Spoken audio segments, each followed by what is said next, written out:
Hello guys, once again this is Teacher Cesar of Serpod's channel, and welcome once again to our session. And today I will discuss to you about the molecular mass and the empirical mass. Okay, so to give you an idea about the difference of the two formula, let us try to consider some example here.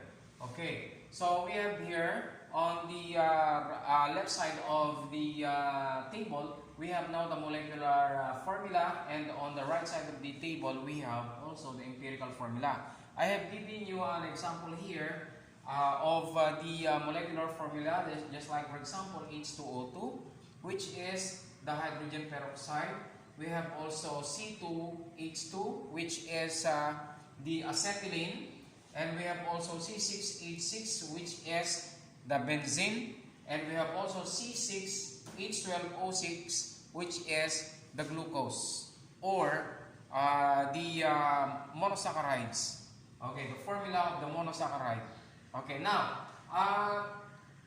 when we are talking about the molecular formula, we are referring to the total number of elements in a molecule. Okay, that's why in a molecule of a certain substance, just like for example in the case of hydrogen peroxide, one molecule of hydrogen peroxide, it is composed of 2 atoms of hydrogen and 2 atoms of oxygen. And in the case of acetylene, there are 2 atoms of carbon, 2 atoms of hydrogen, and for benzene we have 6 atoms of hydrogen and 6 atoms of carbon. And in the case of the monosaccharides, just like for example glucose, fructose, something like that, maltose, we have here C6H12O6, or we have now 6 atoms of carbon, we have 12 atoms of hydrogen, and we have 6 atoms of oxygen. Now, when we are talking about the empirical formula can only give us the ratio of the atoms in a given molecule of the substance. Just like for example, so this gives you the ratio of atoms in a molecule. Okay, that's it. Now, just like for example in the case of H2O2 or the hydrogen peroxide, the empirical formula of this is HO. Why HO? Because the ratio here is 1:1. 1:1. That's why the empirical formula is HO. The same is true with acetylene. The ratio of carbon and hydrogen here is 1:1. That's why the empirical formula of that is CH. In the case of benzene, the ratio also is 1:1. That's why the empirical formula of benzene is CH. While in the case of glucose or the monosaccharides, we have a ratio of CH2 and 1 oxygen. So that is the difference between the molecular formula and the empirical formula. Simply, the empirical formula gives the ratio of atoms in a molecular formula. Okay, now this time let us try to find out how to determine, how to calculate the empirical formula of a certain compound given the weight of the components of the compound. Okay, so we have here an example.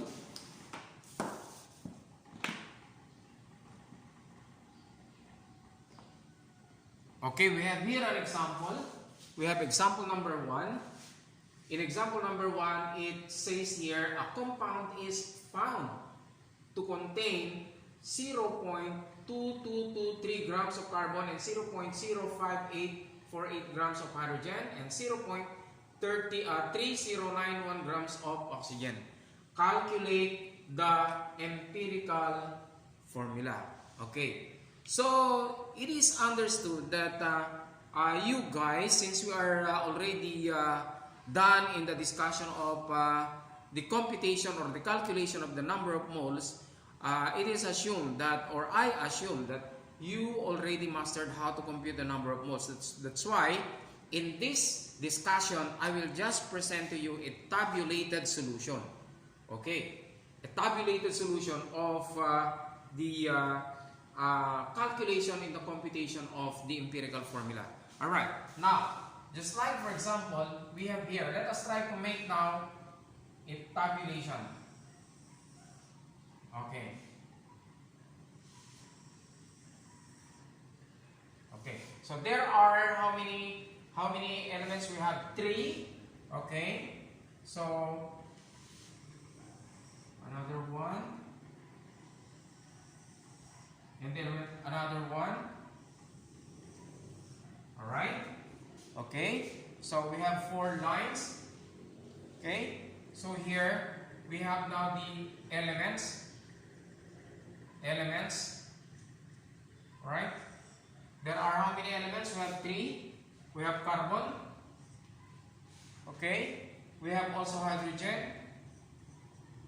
And we have also oxygen. Right. Now, the next column, we have to prepare another column. And in the next column, this is the place where you are going to put now the given weights in the problem. Okay. So, this is now the given weights. Alright. In the case of carbon, you have 0.0 or 0.2223 grams. Okay. And in the case of hydrogen, you have 0.5848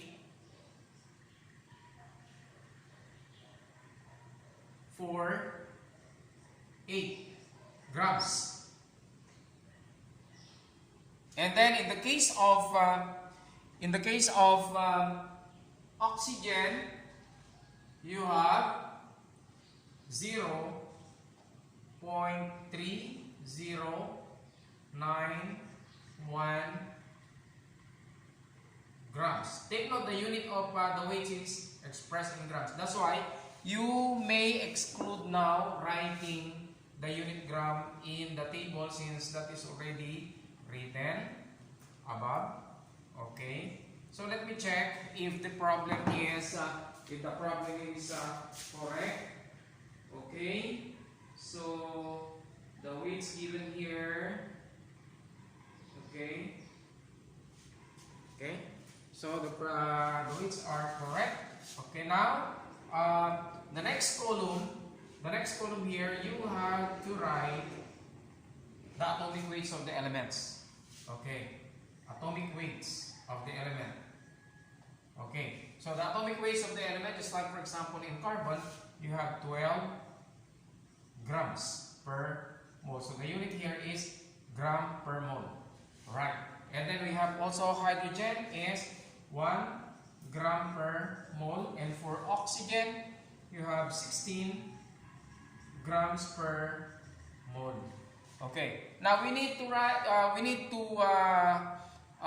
Make another column, and in the next column, you are going to write now the number of mole. The number of mole, which is n. Okay. Now here. Okay, guys.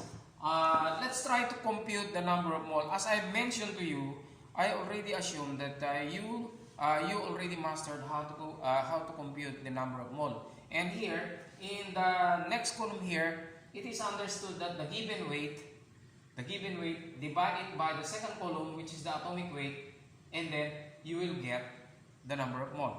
Okay. So we have here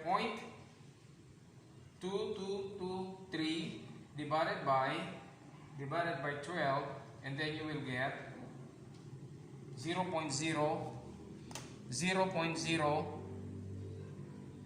19 0 0.019. Okay. Now, in the case of hydrogen, if you're going to divide that, it will give you the same. It will give you the same value. Okay, and that is 0 0.058. Okay, and then for oxygen you have 3091 divided by 16, and then you will get 0 0.019. 0.019. Okay. And then next we have to make another column. And for the next column, you have to write there the mole ratio. Okay, the mole ratio.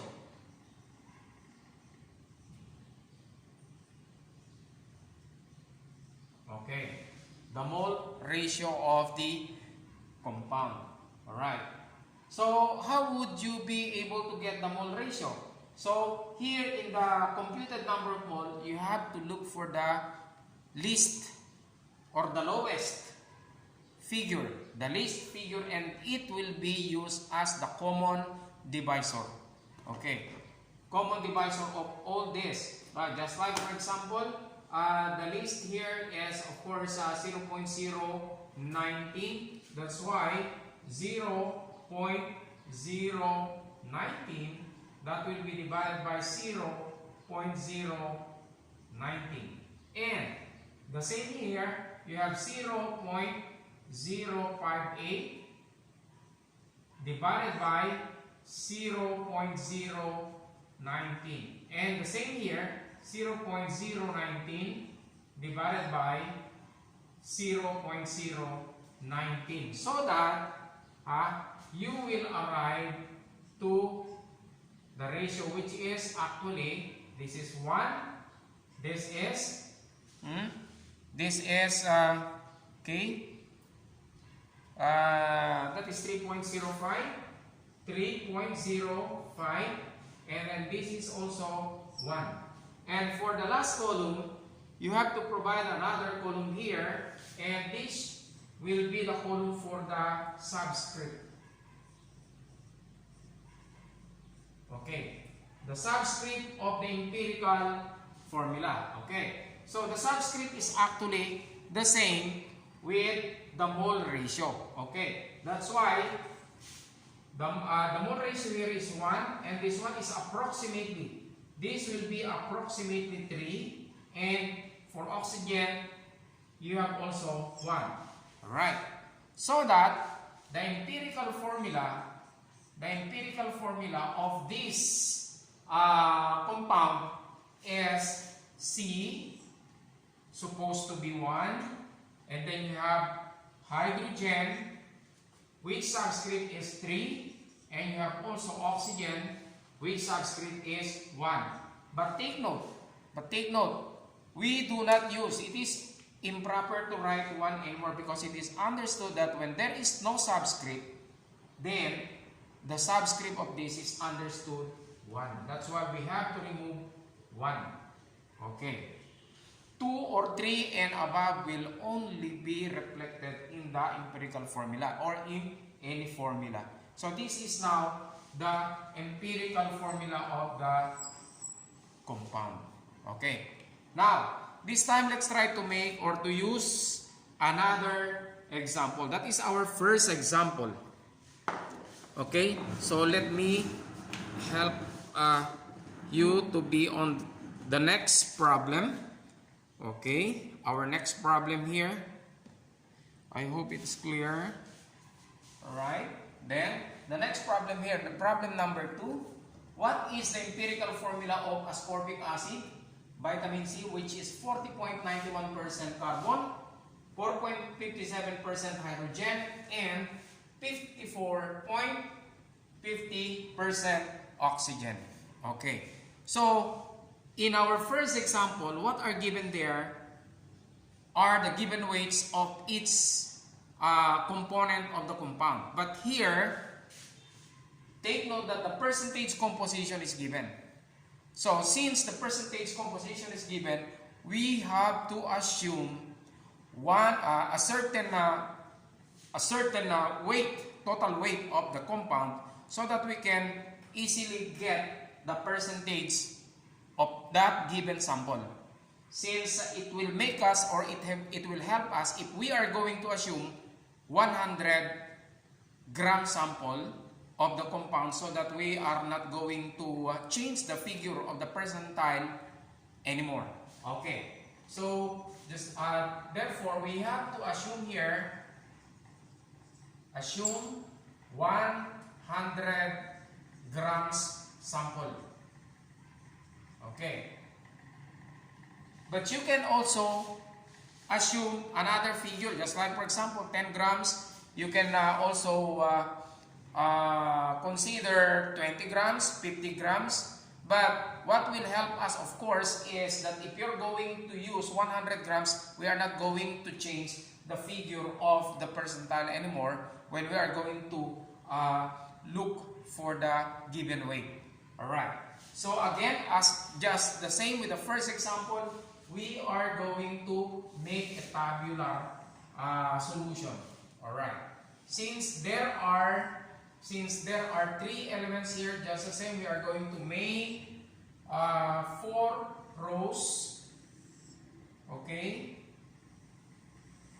Okay, I think that will make it. Alright. And then the first column, of course, we have now the elements. Okay. So we have the elements. Under the elements, well, of course, you have now carbon. You have also hydrogen. And you have also oxygen. Alright. So, with this, let us try to look for the first column. The first column is the percentage composition. Okay. So, percentage composition. Okay. So, the percent composition. So, for carbon, you have 40.91%, and we have for hydrogen you have 4.57%, and for oxygen you have 54.50%.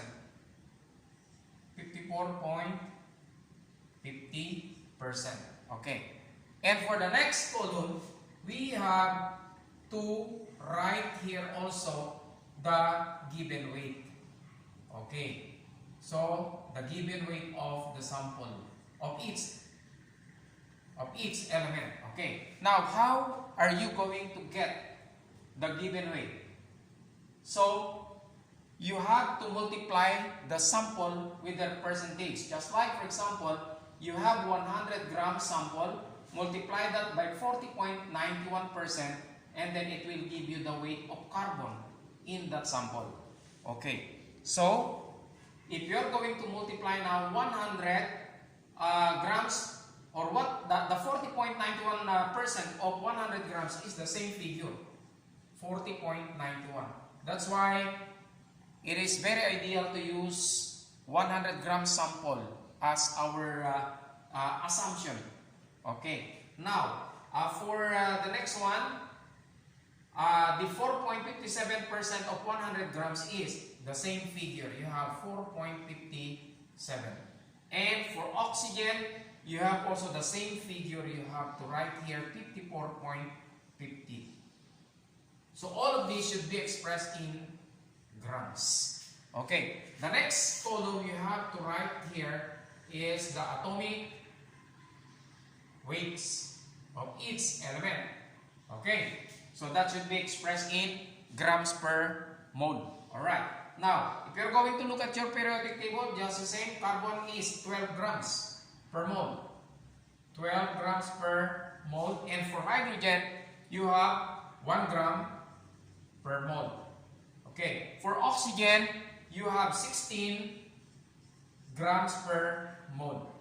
And for the next column here, you have to write also the number of mole. Or, well, of course, for you to be able to write the number of mole here, the values of this, you have to use the formula N is equal to the given weight divided by the atomic weight.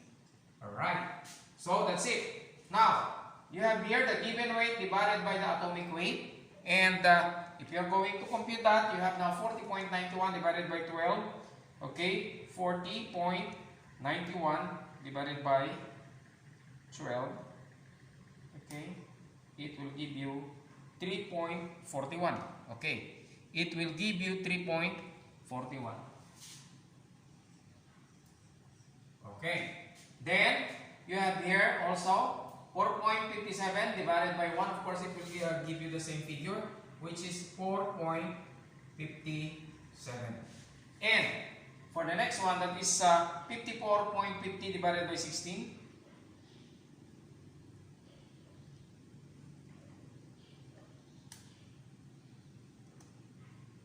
Okay, 54.5 divided by 16. Okay, then it will give you 3.41. 3.41. Okay. Now, after that, you have to look for the mole ratio. Mole ratio. Or simply write here N ratio. Okay. So, whichever will be the least among the three moles, no? Okay, then that will be considered as the common divisor. Since 3.41 is the least, that means to say, you have to write here 3.41 divided by 3.41. Okay, while here you have 4.57 divided by 3.41. And then you have here 3.41 divided by 3.41. Okay. This is understood. 1. This is, well, of course, you have to compute that. We have to compute that. Okay. So, you have 4.57 divided by 3.41. Okay, it gives you 1.34. 1.34. Okay. Then, this is understood 1. Okay. Now, this time, there is a little twist in our solution. There is a little twist in our solution because if you can see that the mole ratio of hydrogen is not exactly, it is not an exact number. Okay. So, we have to think of a number that may be multiplied into 1.34 to make it a whole number. Okay. So, if you're going to consider here 2, it's not. We have to consider 3. So, if you're going to multiply this by 3, it will give you a whole number. Approximately whole number. But if you're going to multiply this by 3, all these numbers, all this mole ratio must be multiplied by 3. So that, if you're going to multiply this by 3, multiply this also by 3, and this is also multiplied by 3, so that this will give you now 3, and this will give you now 1.34 times 3 will give you 4. Okay. And this will give you 3. Okay. Therefore, that will now be considered as the subscript.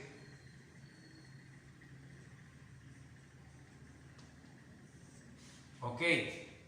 So that will be considered as the subscript. So that the molecular or the empirical formula of this compound, which is the vitamin C, is now C3H Yes, H, 4, and then O, 3. So that is now the empirical formula of vitamin C or ascorbic acid. Okay.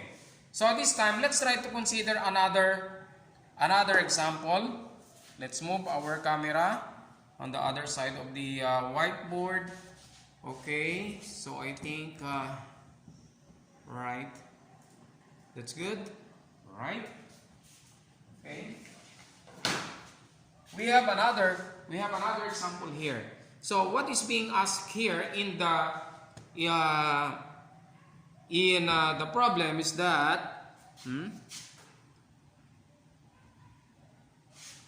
excuse me, we're trying to find for a better position of the camera.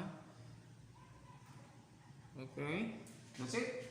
So for number 3, example number 3, what is the molecular formula of ascorbic acid if its empirical formula is C3H4O3 and its molar mass is 176.5 grams or grams per mole. Alright. So this time, what is being asked is the molecular formula. Okay. So molecular formula is required in this problem. Okay. Now, what are we going to do? So take note that the molar mass is already given. So we have to look for the given here. Okay, we have to write the given.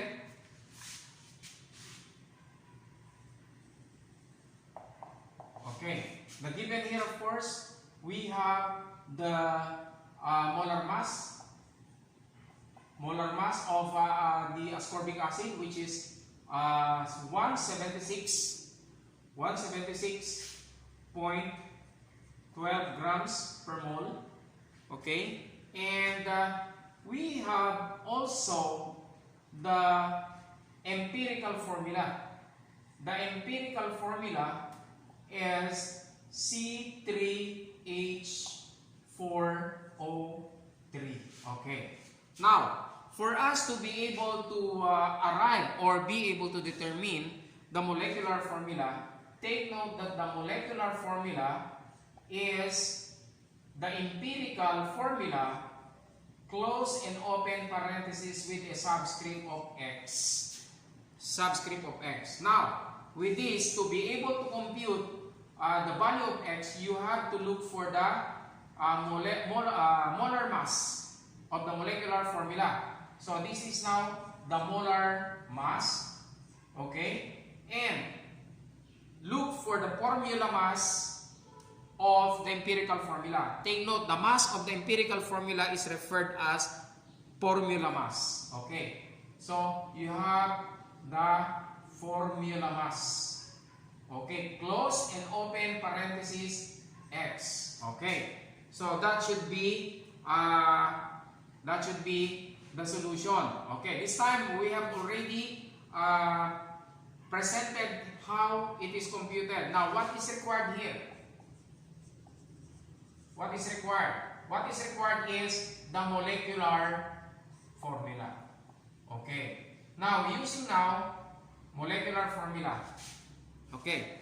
Using now this equation, take note, this is formula mass.